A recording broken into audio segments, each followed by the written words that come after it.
বেঁচে থাকবে তাতে ক্ষমতা যা তার আসুক। যখনই ক্ষমতার পরোয়া করতে যাবে তখনই ইসলাম 100-100 টিকানো যাবে না, বিকৃতি আনতেই হবে।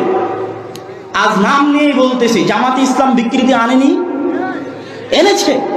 অগণিত অসংখ্য তাদের সংবিধানের মধ্যে বিকৃতি এনেছে, শুধু রাষ্ট্রীয়ভাবে নিবন্ধন ধরে রাখার জন্য, টিকিয়ে রাখার জন্য। না হলে নিবন্ধন বাতিল হয়ে যাবে। 30% যদি নারী নেতৃত্ব না দেয় দলের মধ্যে, নিবন্ধন দিবে না সরকার।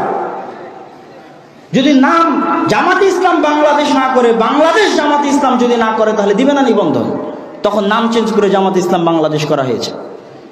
30% নারী নেতৃত্ব নিয়ে আসা হয়েছে, অগণিত পরিবর্তন করা হয়েছে। আমার চ্যালেঞ্জ থাকলো, আবুল আলা মওদুদী যেদিন জামাত ইসলাম প্রতিষ্ঠা করেছিলেন তখনকার জামাত ইসলামের সংবিধান আর আজকের জামাত ইসলামের সংবিধানের মধ্যে যদি বিকৃতি না থাকে, আমি আব্দুল্লাহ বক্তব্য দিব না।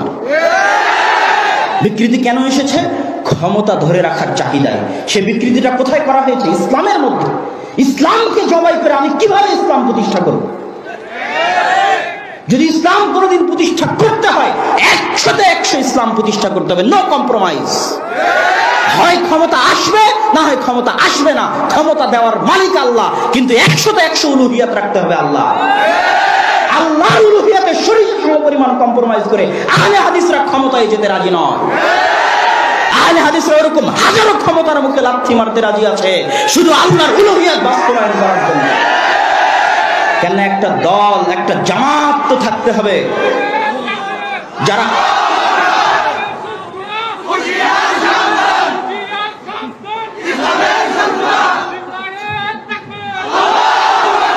কেননা একটা জামাত তো থাকতে হবে যারা ইসলামকে অবিকৃত রাখবে। ইসলামকে অবিকৃত রাখাই ইসলামের বড় বিজয়। যত শত্রু ইসলামের এসেছে, ওরিয়েন্টালিস্টদের নিয়ে আপনি পড়ুন। আজ অক্সফোর্ড, ক্যামব্রিজে যে সমস্ত বড় বড় গুরুরা, তাদের বিশাল খেদমত আছে। মুহাদ্দিসরা ওই খেদমত করতে পারেনি।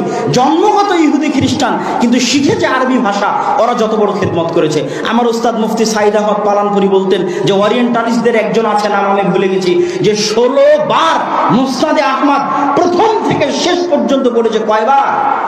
16 বার। ইহুদি খ্রিস্টান জন্মগত গবেষণা করে কোরআন হাদিস নিয়ে তারা জাম আল মুফাহরাস বানিয়েছে, হাদিসের শব্দগুলোকে ডিকশনারি ভিত্তিক সাজিয়েছে।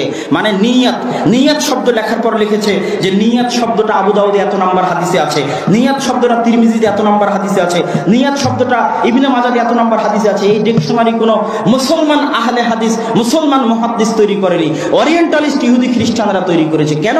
তারা চেয়েছে ইসলামের মধ্যে বিকৃতি ঢুকাতে, একটা ধর্মের অবিকৃত থাকাই ওই ধর্মের আসল বিজয়। আর আদিকাল থেকে আজ পর্যন্ত আহলুল হাদিসদের 100-100 টার্গেট ছিল, 1 নাম্বার প্রায়োরিটি ছিল অবিকৃত ইসলাম চাই, বিকৃত ইসলাম চাই না। জাল জৈব হাদিস ভিত্তিক ইসলাম চাই না, সহিহ হাদিস ভিত্তিক ইসলাম চাই। শিরক বেদাত যুক্ত ইসলাম চাই না, শিরক বেদাত মুক্ত ইসলাম চাই। তাতে যদি দেহের রক্ত দেওয়া লাগে তো দিতে রাজি আছি। আহমদ বিন হাম্বল রক্ত দেয়নি, শাইখুল ইসলাম ইবনে তাইমিয়া রক্ত দেয়নি।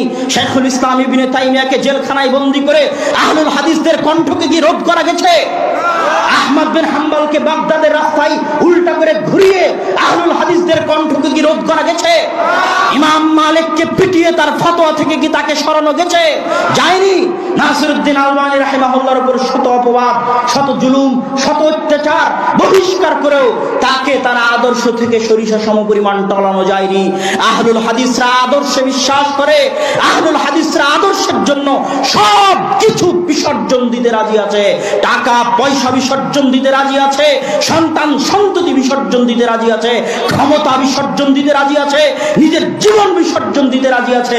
সিলেটের মাটিতে 500 কোটি 1000 কোটি টাকার মামলা দিয়ে যারা তা আমাদের কণ্ঠকে রোধ করতে পারেনি, তারাই তো হত্যার চেষ্টা করে কণ্ঠকে রোধ করতে গেছে। এটাই প্রমাণ করে, এই হত্যার চেষ্টাই প্রমাণ করে যে ইসলামকে 100-100 অবিকৃত রাখার আন্দোলনই সঠিক আন্দোলন। এই আন্দোলনই এমন সঠিক আন্দোলন যে আন্দোলনকে শুধু এদেশের বিলাতিরা ভয় পায় না, ওই আমেরিকায় বসে থাকা, ইসরায়েলে বসে থাকা, ভারতে বসে থাকা ব্রাহ্মণবাদী সাম্রাজ্যবাদীরা ভয় পায়। কেননা তারা টাকা দিয়ে, ধোঁকা দিয়ে, লোভ দিয়ে, লালসা দিয়ে অন্যদেরকে পরিবর্তন করতে পারে, কিন্তু আহলে হাদিসদের পরিবর্তন করতে পারে না। এটাই সমস্যা। সম্মানিত উপস্থিতি, এই জন্য আমি আমার বক্তব্যে যেটা বুঝাতে চেয়েছি, সংক্ষিপ্ত সারমর্ম কথাই, এত বিস্তারিত এখানে বলার মতো সময় নেই, বক্তব্য শেষ করে দিতে হবে। আসল কথা হচ্ছে লা ইলাহা ইল্লাল্লাহর অর্থ বুঝতে হবে এবং আহলুল হাদিসরা কি চায় সেটা পরিষ্কার বুঝতে হবে। ক্ষমতা চায় না, এই কথা অসম্ভব। ক্ষমতা আমরা চাই, কিন্তু কোনো প্রকার কম্প্রোমাইজ করে নয়। ক্ষমতা আমাদের টার্গেট নয়, আমাদের টার্গেট আল্লাহর উলুহিয়ত। আল্লাহর উলুহিয়তের সাথে কোনোদিন যদি আল্লাহ সুবহানাহু ওয়া তাআলা ক্ষমতা দেয় তাহলে আমরা ক্ষমতায় যাব ইনশাআল্লাহ, কিন্তু আল্লাহর উলুহিয়তে সরিষা সমপরিমাণ কম্প্রোমাইজ করে আমরা ক্ষমতায় যেতে রাজি নই। আল্লাহ সুবহানাহু ওয়া তাআলা যেন আহলুল হাদিসদের তাদের আদর্শের উপর, তাদের আকীদার উপর মরা পর্যন্ত অবিকৃত, অটল এবং অবিচ্যুত রাখে। আল্লাহুম্মা আমিন। এই বলে আমি আমার সংক্ষিপ্ত বক্তব্য এখানে শেষ করছি। ওয়া আখিরু দাওয়ানা আলহামদুলিল্লাহি রাব্বিল আলামিন। আসসালামু আলাইকুম ওয়া রাহমাতুল্লাহি ওয়া বারাকাতুহু।